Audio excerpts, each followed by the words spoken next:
스트레칭을 해야 하는지, 스트레칭을 하면 안 되는지를 충분히 구분해 본 다음에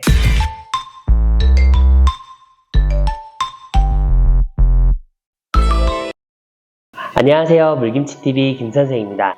그동안 날개뼈 안쪽이 불편하고 뻐근하거나 담이 자주 걸려서 고생하셨던 분들은 이 영상을 한 번씩은 다 보셨을 거예요. 제 채널에서 가장 많이 조회수가 나온 영상인데요. 이 영상에서 제가 어떻게 설명했냐면 날개뼈 안쪽이 불편할 때 그 부위를 과하게 풀지 말라고 얘기했었어요. 통증이나 불편감이 생겼다는 건 그 근육이 이미 늘어날 대로 늘어난 상태라는 뜻이기 때문에 억지로 풀고 늘리면 잠깐은 시원해질 수 있겠지만 결과적으로는 증상을 더욱 악화시킬 수도 있어서 아픈 부위를 직접적으로 마사지하는 것보다 다른 효과적인 방법을 그 영상에서 알려드렸었어요. 근데 이 날개뼈 안쪽에 있는 능형근이라고 하는 근육을 어떤 때에는 부드럽게 풀고 늘려줘야 하는 경우도 있거든요. 그래서 이번 영상에서는 이 날개뼈 안쪽에 있는 능형근을 스스로 스트레칭하고 이완하는 방법에 대해서 알려드리도록 하겠습니다. 동작을 보여드리기에 앞서서 이 스트레칭을 해야 하는 상황과 하면 안 되는 상황을 구분지어 볼게요. 당연히 앞서 말씀드렸던 것처럼 날개뼈 안쪽이 불편하거나 통증이 있으면 이 스트레칭은 하지 않는 게 좋습니다. 통증이 있는 분들이 지금 알려드릴 이 스트레칭을 따라하면 분명히 시원하다고 느끼시긴 할 거예요. 하지만 그 시원함이 몸을 망가뜨리는 느낌이라는 걸 꼭 기억하시고, 이런 분들은 날개뼈 통증 영상을 참고하셔서 증상을 호전시키는 것이 좋겠죠. 스트레칭 하면 안 되는 두 번째 경우는 구분등이 있는 분들이에요. 등이 굽어 있는 경우에는 능형근도 같이 늘어나 있을 가능성이 높기 때문에 가급적 스트레칭은 피하는 것이 좋아요. 물론 구분등이라고 해서 능형근이 다 늘어난 건 아니지만 괜히 능형근을 늘리다가 등이 더 굽어 보이는 현상이 발생할 수 있으니까 이런 분들은 구분등을 펴는 동작들 위주로 해주는 게 좋습니다. 그럼 반대로 능형근을 스트레칭해야 하는 경우를 알려드릴게요. 첫 번째는 구분등의 반대인 편평등인데요. 등뼈가 일자 형태로 변형이 되면 날개뼈와 척추뼈 사이의 공간이 협소해지면서 능형근도 짧아지면서 긴장하기 때문에 이런 분들은 스트레칭을 해주시는 게 좋아요. 두 번째는 어깨 충돌 증후군을 갖고 계신 분들이에요. 어깨에서 충돌이 일어나서 통증이 발생했을 때는 날개뼈의 움직임이 충분히 일어나지지 않기 때문에 어깨에서 찝히는 현상이 발생하는 거거든요. 그래서 그 날개뼈의 움직임을 활성화시켜 줄 수 있어야 하는데 그 움직임을 방해하는 요소가 능형근이라고 볼 수 있습니다. 능형근은 대표적인 견갑골의 하방회전 근육이거든요.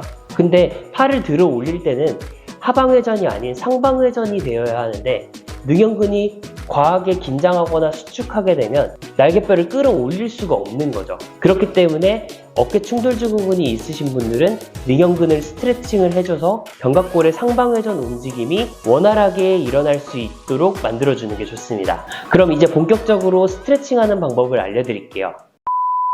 자, 우선 저는 오른쪽 능형근을 늘려보도록 할게요. 오른손으로 뒤통수를 먼저 잡습니다.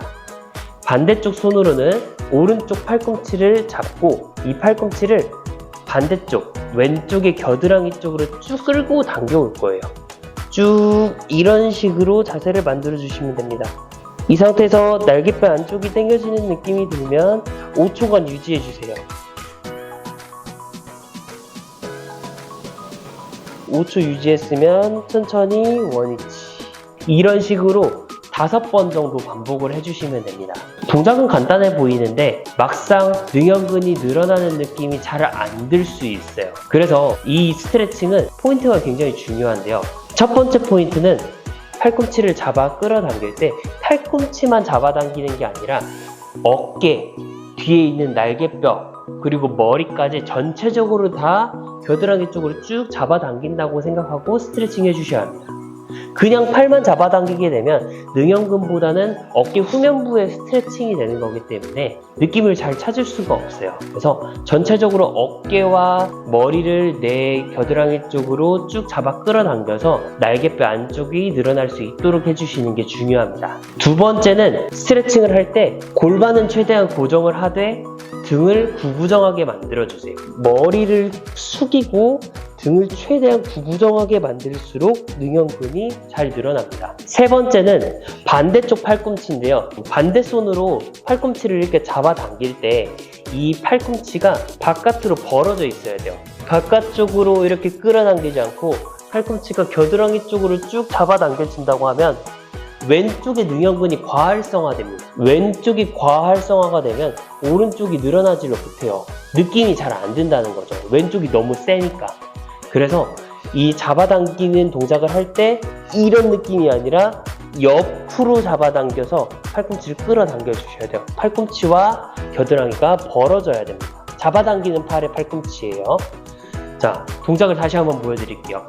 오른손으로 머리 잡고 팔꿈치 왼손으로 잡고 팔꿈치 각을 조금 벌려놓고 쭉 그대로 끌고 오는데 머리와 날개뼈, 팔꿈치 다 끌어당겨 주시고 등을 최대한 구부정하게 만들고 겨드랑이 쪽으로 쭉 잡아당겨 주세요. 당겨지는 느낌이 있으면 5초간 유지했다가 천천히 원위치. 다시 한번 쭉 끌어당겼다가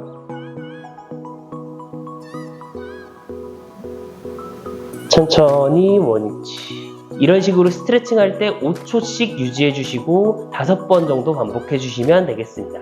자, 이렇게 스트레칭 하는 방법을 알려드렸는데요. 근데 주의사항을 충분히 숙지했음에도 불구하고 능형근이 당겨지는 느낌이 잘 안 들 수도 있어요. 그래서 이런 경우에는 능형근을 억지로 막 스트레칭 하는 것보다는 이런 마사지볼을 활용해서 근육을 이완시켜 주는 게 더 좋습니다. 보통은 날개뼈 안쪽에다가 이렇게 마사지볼을 대고 벽에 기대가지고 이런 식으로 왔다 갔다 문질러 주잖아요.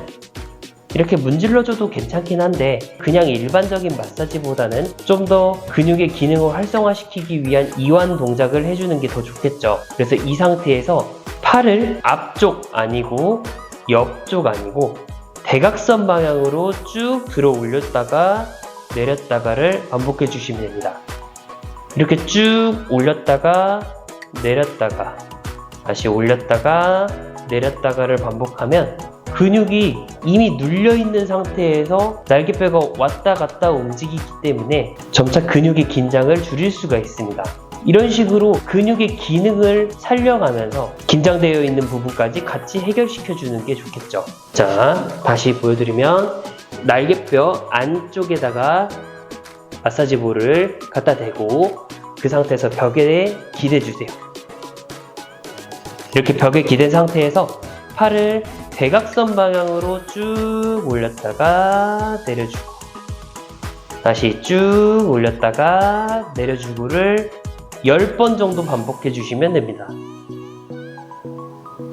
아까 말씀드렸던 충돌증후군 있죠?